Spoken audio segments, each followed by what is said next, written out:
Hej, välkommen till min mottagning. Jag heter Erik. Hej Erik, jag heter Anna. Tack för att jag får komma hit. Såklart, hur mår du idag?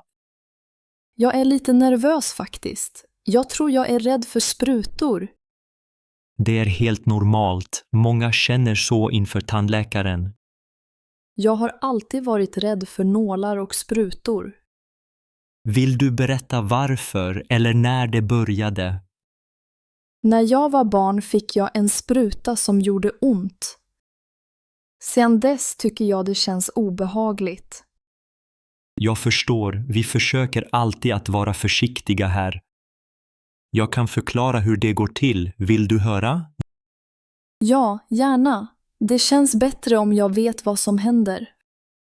Först lägger vi bedövningsgel innan sprutan.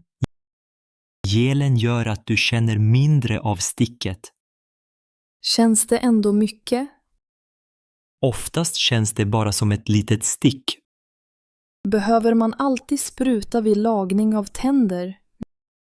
Nej, inte alltid. Det beror på hur djup lagningen är. Jag förstår. Kan jag få pausa om det känns jobbigt?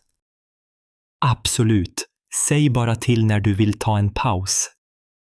Tack Erik, det känns tryggt att höra. Vi kan också prata om något annat under behandlingen. Bra idé. Jag tycker om att prata om resor. Vad roligt! Har du rest någonstans nyligen? Ja, jag var i Göteborg i somras. Där är det fint. Jag brukar åka till Malmö ibland. Malmö vill jag också besöka någon gång. Du skulle gilla parkerna och havet där. Jag blir glad av att tänka på resor. Det är bra. Då kanske du inte tänker på sprutan så mycket. Precis, jag känner mig redan lite lugnare nu. Bra jobbat. Vi börjar försiktigt och du bestämmer tempot. Tack för att du lyssnar Erik, det betyder mycket. Hej Erik, kan vi prata en stund? Självklart Anna, vad har hänt? Jag köpte en jacka igår, men jag ångrar mig nu. Varför ångrar du köpet? Den var för dyr och jag gillar inte färgen. Vilken färg valde du? Den är grön, jag tror inte att den passar mig. Har du kvar kvittot? Ja, kvittot ligger här på bordet. Du kan kanske lämna tillbaka jackan? Jag hoppas det. Butiken ligger på Drottninggatan. Brukar du köpa saker spontant? Ibland. Idag ångrar jag verkligen det. Det händer oss alla. Jag köpte en dyr tröja en gång. Gjorde du också det? Vad gjorde du med den? Jag bytte tröjan mot något jag behövde mer. Bra idé. Kanske ska jag byta jackan till en kofta. Ja, eller välj en färg du gillar bättre. Det är svårt att välja ibland. Särskilt med så mycket att välja på i butikerna. Jag borde tänka efter nästa gång. Ja, det är bra att fundera lite först. Jag vill inte slösa pengar på fel saker. Du lär dig. Nästa gång går det bättre. Tack, du är snäll Erik. Såklart, vill du ha hjälp att gå till butiken? Ja, gärna. Jag tycker det känns pinsamt ensam. Ingen fara, vi kan ta en fika efteråt också. Det låter trevligt. Kanske en bulle på vägen. Definitivt, då blir det en bra dag ändå. Jag känner mig redan lite gladare nu.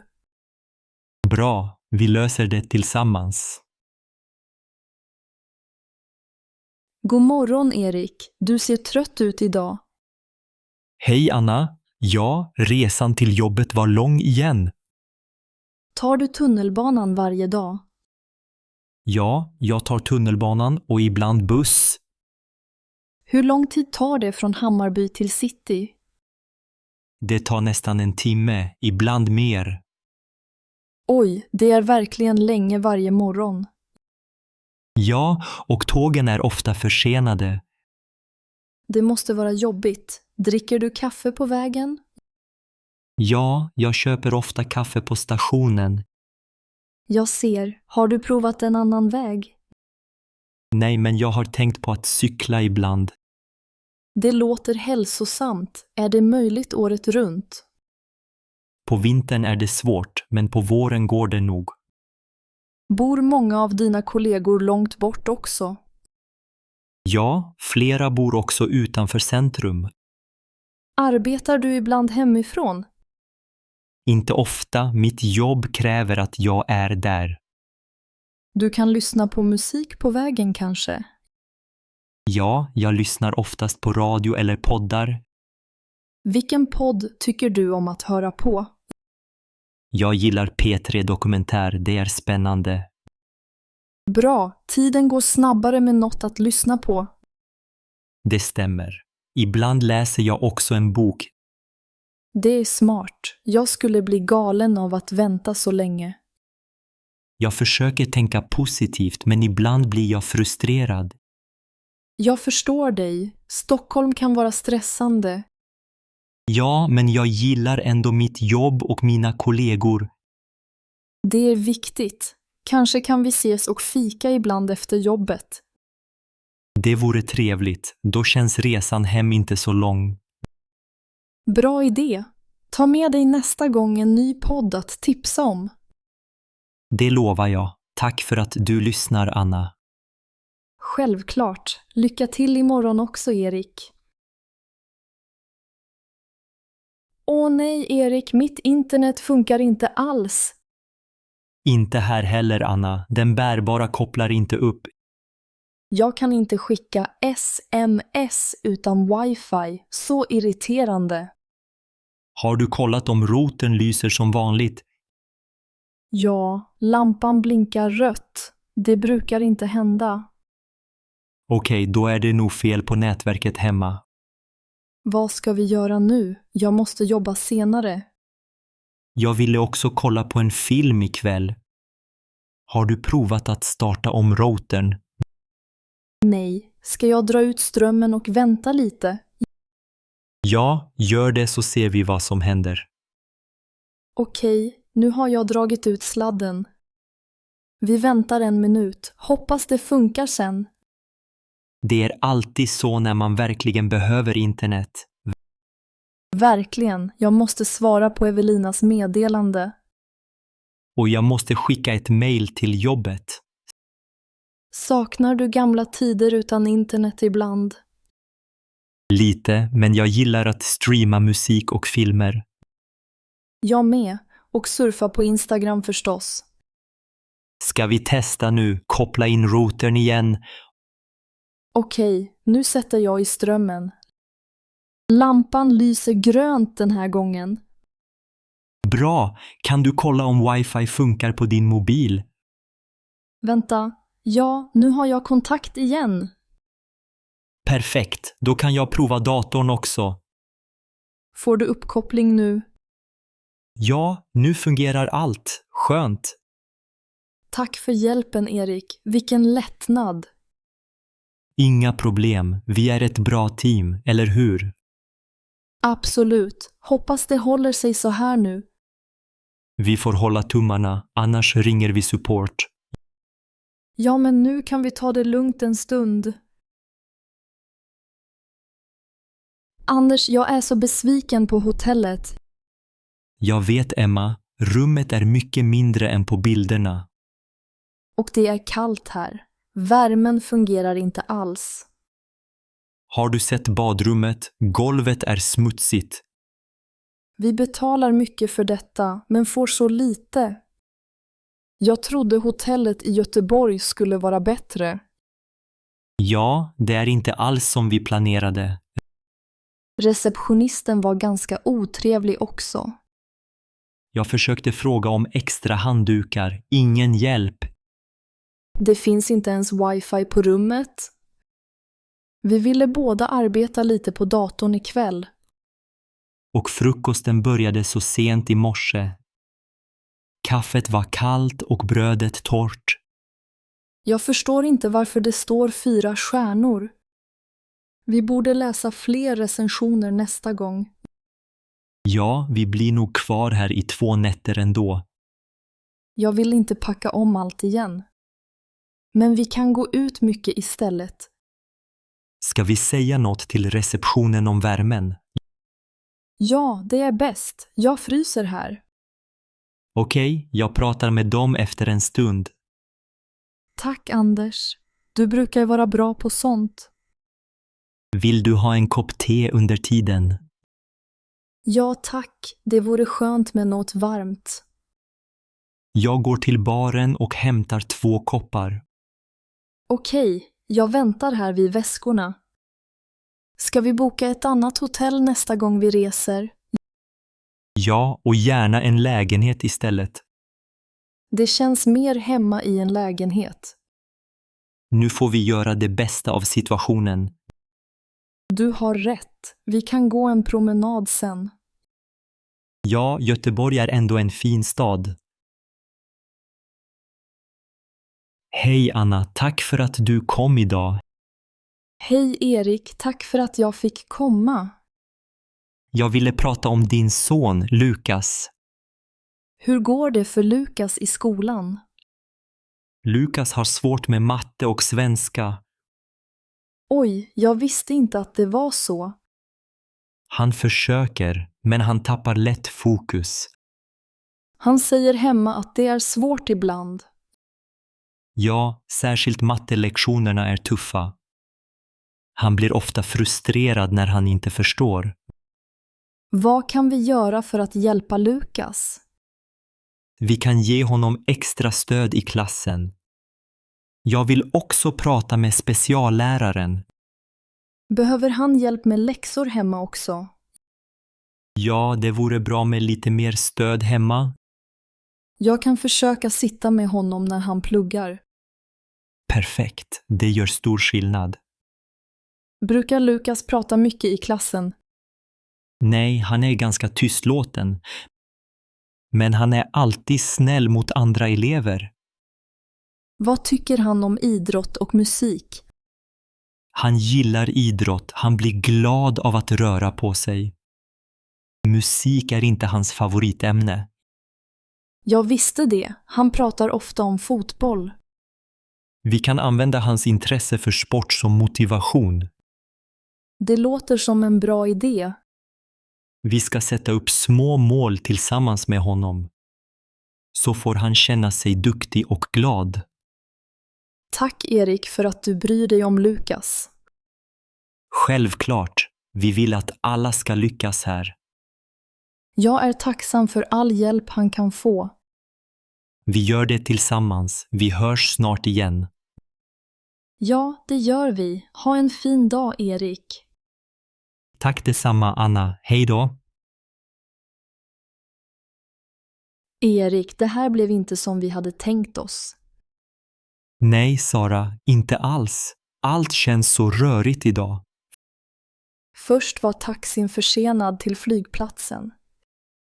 Sen hittade vi inte våra biljetter direkt. Jag blev verkligen stressad av det. Och nu sitter vi här. Planet är försenat. Ja, vi skulle redan vara i Stockholm nu. Jag tror att vi glömde dubbelkolla tiden. Det är sant. Nästa gång ska vi vara mer noggranna. Allt blev så snabbt beslutat den här resan. Vi packade i sista minuten också. Jag glömde min tandborste hemma. Och jag tog med 2 vänsterskor. Hur lyckas man ens med det? Ska vi köpa nya saker när vi kommer fram? Ja, vi måste nog det. Och en karta kanske. Var det du eller jag som bokade hotellet? Det var jag. Jag hoppas att det blev rätt datum. Vi får kolla bokningsbekräftelsen tillsammans. Bra idé. Jag oroar mig lite för rummet. Tror du det finns wifi på hotellet? Jag vet inte, men vi kan fråga i receptionen. Nästa gång kanske vi bokar med en resebyrå. Ja, det låter enklare. Mindre att tänka på själv. Jag längtar verkligen efter att komma fram nu. Jag också, och jag vill bara vila ett tag. Har du sett till våra väskor? Allt är kvar. Ja, de står precis bredvid oss här. Bra, jag är rädd att glömma något mer. Det här får bli en rolig historia sen, eller hur? Ja, vi kanske skrattar åt det här om några dagar. Om vi hittar till hotellet. Och om vi får vår semester till slut. Hej Anna, har du sett Emils skolrapport? Ja, Johan, jag har precis läst den. Han har svårt med matte och svenska igen. Jag vet. Läraren skrev att han har problem med läsförståelse. Emil säger att det är svårt att fokusera i klassen. Tror du att han behöver extra stöd i skolan? Kanske. Vi borde prata med hans lärare, fröken Lind. Ja, det är en bra idé. Emil är smart, men han är orolig ibland. Jag märkte det också hemma när han gör sina läxor. Han blir lätt frustrerad när han inte förstår. Vi kan hjälpa honom mer på kvällarna. Ja, och vi kan läsa tillsammans varje kväll. Det låter bra. Emil tycker om när vi läser sagor. Precis. Skulle vi också kunna be om hjälp av skolans speciallärare? Ja, det kan vi. Det kanske gör en stor skillnad för honom. Jag vill inte att han ska känna sig dum eller ledsen. Nej, klart inte. Vi måste stötta honom. Han älskar ju att rita och leka med vänner. Han är så kreativ när han får använda färg och pennor. Kanske kan vi fråga läraren om han kan uttrycka sig med bilder. Det vore toppen. Alla barn lär sig på olika sätt. Kommer du ihåg när han byggde ett eget trähus till katten? Ja, han är duktig med sina händer. Stolt pappa här. Jag är också stolt. Han försöker alltid sitt bästa. Vi ska uppmuntra honom mer hemma. Vi måste boka ett möte med fröken Lind i veckan. Bra, jag kan ringa till skolan imorgon. Tack Johan, det känns bättre att vi pratar om det här. Jag håller med. Emil behöver oss båda. Vi är ett bra team, du och jag. Ja, Anna, vi hjälper Emil tillsammans. Han kommer klara det, bara vi finns där för honom. Det tror jag också. Vi är hans största stöd. Erik, hur tycker du att det går i Emmas skola? Jag tycker att det går bra, Anna. Hon gillar sina lärare. Ja, hon pratar ofta om fröken Sara. Det är fint. Hon lär sig mycket i matematik nu. Det är viktigt. Ja, men jag är lite orolig för svenskan. Tycker du att hon har svårt med läsningen? Hon läser gärna, men ibland glömmer hon läxorna. Tror du vi kan hjälpa henne mer hemma? Vi kan läsa tillsammans varje kväll. Vad tycker du? Det låter bra. Vi kan turas om att läsa för henne. Jag kan ta tisdagar och torsdagar. Perfekt. Då tar jag måndagar och onsdagar. På fredagar kan vi läsa alla tillsammans. Det gillar Emma säkert. Fredagsmys med böcker. Ska vi prata med hennes lärare nästa vecka? Ja, det tycker jag. Vi kan boka ett möte. Jag kan mejla fröken Sara imorgon. Tack Erik, det är snällt av dig. Jag undrar också om Emmas fritidsaktiviteter. Hon trivs bra på simningen, eller hur? Ja, hon tycker om att träna i badhuset. Ska vi låta henne prova något nytt till hösten? Kanske dans eller måleri. Det skulle vara roligt. Vi kan fråga Emma vad hon vill testa. Ja, det är bäst att låta henne välja själv. Det är viktigt att hon har roligt på fritiden. Jag är glad att vi pratar om hennes utbildning. Det är viktigt för oss båda att hjälpa henne. Vi gör det tillsammans, steg för steg. Tillsammans är vi ett bra team, Anna. Ja, och Emma har tur som har oss. Och vi har tur som har henne. Anders, kan du komma hit? Jag tror mitt konto är kapat. Oj, Anna, vad har hänt? Vilket konto pratar du om? Det är mitt e-postkonto. Jag kan inte logga in längre. När märkte du det här första gången? I morse. Lösenordet fungerar inte alls nu. Har du fått några konstiga mejl eller sms? Ja, många mejl om nya inloggningar i Stockholm. Jag bor ju här i Göteborg så det kan inte stämma. Har du försökt återställa lösenordet? Nej, jag är lite rädd att det ska bli värre. Det är viktigt att byta lösenord direkt. Men jag vet inte vad jag ska göra riktigt. Jag kan hjälpa dig att återställa kontot. Vi börjar med att gå till säkerhetssidan. Tack Anders, du är så teknisk. Har du ett annat konto du kan använda för hjälpmail? Ja, jag har min gamla Hotmail-adress. Bra! Använd den för att få återställningsinstruktioner. Okej, jag fick ett mejl med en kod nu. Skriv in koden här och byt till ett nytt lösenord. Jag väljer ett starkt lösenord den här gången. Använd gärna både siffror, bokstäver och symboler. Nu är det klart. Jag har lyckats logga in igen. Tror du att mina mejl har blivit lästa? Kanske. Det är bäst att du informerar dina kontakter. De ska inte klicka på konstiga länkar från dig. Det känns obehagligt, men bra att veta. Vill du att jag hjälper dig med andra konton också? Ja, gärna. Jag vill vara säker nu. Då kollar vi dina sociala medier också. Tack Anders, jag känner mig trygg med din hjälp. Ingen fara, Anna. Vi fixar det tillsammans. Nu vågar jag använda datorn igen.